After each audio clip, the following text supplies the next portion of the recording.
Good morning, good afternoon, or good night, and welcome to Command Power, the show in which we discuss all things Magic the Gathering with a focus on Commander. And today we have another installment in our Card Spotlight series in which I highlight cards in the Commander format that I think deserve more attention. But before that, just a quick reminder to click subscribe if you enjoy my videos. We're well on our way to 1 million subscribers and your support means everything to me. And today we're going to be talking about Feast of the Victorious Dead. And if you don't know what that does, for 1 white or 1 black, it's an enchantment that says, at the beginning of your end step, if 1 or more creatures died this turn, you gain that much life and distribute that many +1/+1 counters among creatures you control. So wow, this card is very good in one strategy and one strategy alone, but it is excellent in that strategy, and I again haven't seen much talk about this.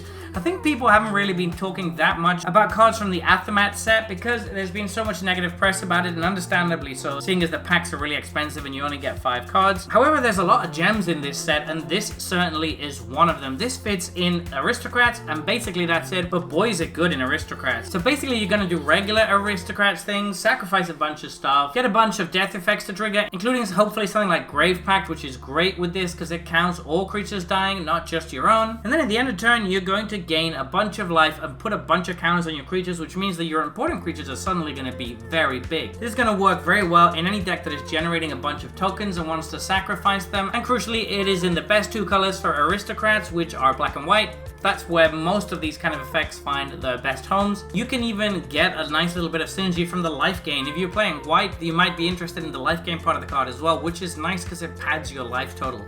It's something that you wouldn't play if that's all it did, but combined with the +1/+1 counters, it makes it good enough that you can consider playing this card. It's an enchantment for 2 mana, which is great. Coming down on turn 2 is excellent, and being very cheap to play later on means you can double spell this rather easily. I will say that there is a little bit of opportunity cost downside to playing this card. This is not great if you don't already have an Aristocrats engine in place. It's basically a do-nothing card in that case. That doesn't often happen in Aristocrats decks, but it might happen. This could be a dead draw if you draw it late game when you're very far behind. That being said, there are some absolutely insane combos with this card. Something like Massacre Worm, for example, could work really nicely with this by wiping most of the small stuff from the board and then giving you guys a bunch of counters and a bunch of life. Massacre Girl works insanely well with this because it's going to wipe the board pretty much of anything, almost always really, and then after you do that, she's going to become absolutely huge by getting a ton of counters from Feast of the Victorious Dead. I'm pretty high on Massacre Girl lately and don't need much excuse to play her at all after she got her Secret Lair art, so basically yeah, this is going to work so well with her